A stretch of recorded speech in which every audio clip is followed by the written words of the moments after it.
अवधूत चिंतन श्री गुरुदेव दत्त. श्री स्वामी समर्थ. माझ्या स्वामी भक्ती चॅनलमध्ये सर्वांना नमस्कार. गुढीपाडवा मराठी नवीन वर्षाची सुरुवात गुढीपाडव्यापासूनच होत असते. तर यंदा गुढीपाडवा हा सण 9 एप्रिल 2024 रोजी मंगळवारी साजरा केला जाणार आहे. गुढीपाडव्याच्या दिवशी आपण नवीन वस्तू खरेदी करतो. नवीन व्यवसायाला सुरुवात करायची असेल तर या दिवशी सुरुवात करू शकतो. कोणाला सोनं, गाडी खरेदी करायची असेल तर आपण करत असतो. अशा शुभ गोष्टी या दिवशी करत असतो. तसेच दारात विजयाचे व समृद्धीचे प्रतीक म्हणून गुढी उभारतो. या गुढीपाडव्यापासूनच राम जन्मोत्सवाच्या कार्यक्रमाला सुद्धा सुरुवात होत असते. असा हा अत्यंत शुभ दिवस व असे 3.5 मुहूर्तांपैकी हा गुढीपाडवा हा एक शुभ दिवस असतो. कोणतेही धार्मिक कार्य या दिवशी केले जाते. आपल्या घरात नेहमी सुख समृद्धी नांदावी, धनधान्यानं भरून राहावं म्हणून आपण अनेक उपाय किंवा तोडगे करत असतो. तसाच आज मी एक उपाय किंवा तोडगा सांगणार आहे.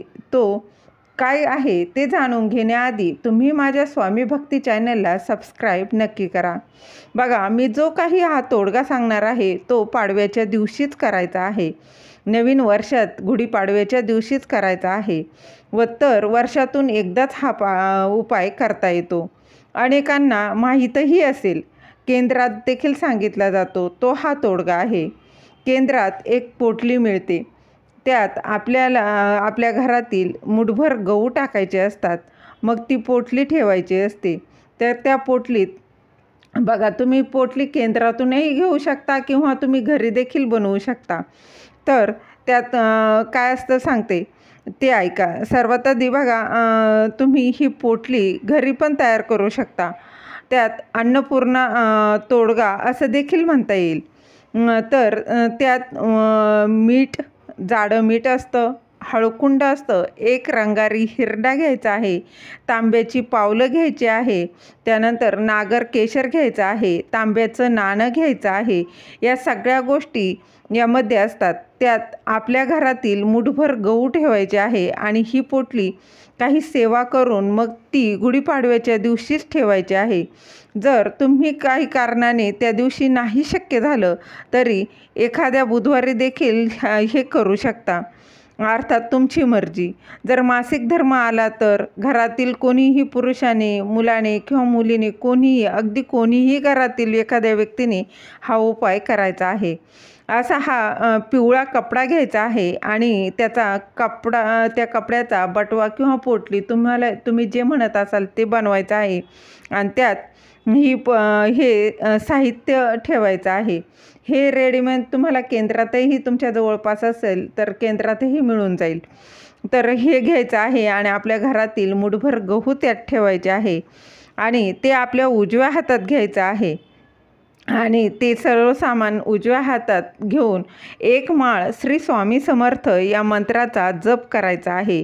त्याची पंचोपचार पूजा देखील करायची आहे आणि आपल्या घरातील जी ईशान्य दिशा आहे, आपल्या घरातील देवघराच्या दिशेला ठेवू शकता. अगदी देवघराचं ड्रॉवरमध्ये देखील तुम्ही हे ठेवू शकता. परंतु ज्यांना ईशान्य कोपऱ्यात देवघर नाही त्यांनी काय करायचे तर त्यांनी किचनमध्ये देखील तुमच्या घरातील स्वयंपाकघर आहे ना, त्याच्या बाजूला एक छोटा खिळा ठोकून त्याला अडकवून दिलं तरी चालणार आहे. किचनच्या वरती माळा असेल तिथे ठेवलं तरी काहीच हरकत नाही. तिथे देखील तुम्ही ठेवू शकता.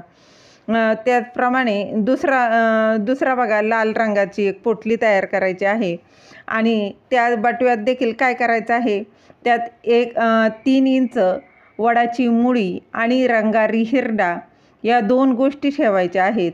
आणि हे देखील बघा हातात घ्यायचं आहे, तुमच्या उजव्या हातात घ्यायचं आहे आणि पंचोपचार पूजा करायची आहे आणि स्वामी महाराजांना प्रार्थना करायची आहे.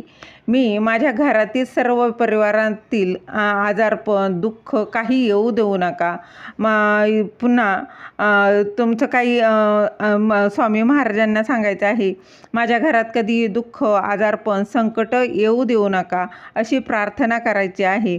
आणि पोटलीवर एक माळ श्री स्वामी समर्थ महाराजांच्या मंत्राचा 108 वेळा जप करायचा आहे. आणि हा उपाय बघा, आपल्याला आपल्या मुख्य दरवाजाच्या आतल्या बाजूला ही कुठेही तुम्ही अडकू शकता, उजव्या बाजूला किंवा डाव्या बाजूला, जिथे शक्य होईल तिथे तुम्हाला ही ठेवायची आहे. पिवळ्या कलरची आहे ती तुम्हाला तिथे ठेवायची आहे, कुठे दरवाजाच्या इथे. आणि लाल रंगाची तुम्हाला पोटली ही देवघरात ठेवायची आहे. हा उपाय करणं गुढीपाडव्याला नाही जमलं तर कोणत्याही बुधवारी केलं तरी चालेल, परंतु गुढीपाडव्यालाच करायचा जास्तीत जास्त प्रयत्न करा. काही अडचणी आल्या तर बुधवारी नक्की करा. हा उपाय वर्षातून एकदाच करता येतो. अत्यंत प्रभावी असा उपाय आहे. कित्येकांना माहीत देखील असेल. नक्की करून पहा. झालेली सेवा महाराजांच्या चरणी अर्पण करते. दिलेली माहिती तुम्हाला आवडली असेल तर लाईक करा, शेअर करा, सबस्क्राईब करायला विसरू नका. श्री स्वामी समर्थ. जय जय स्वामी समर्थ.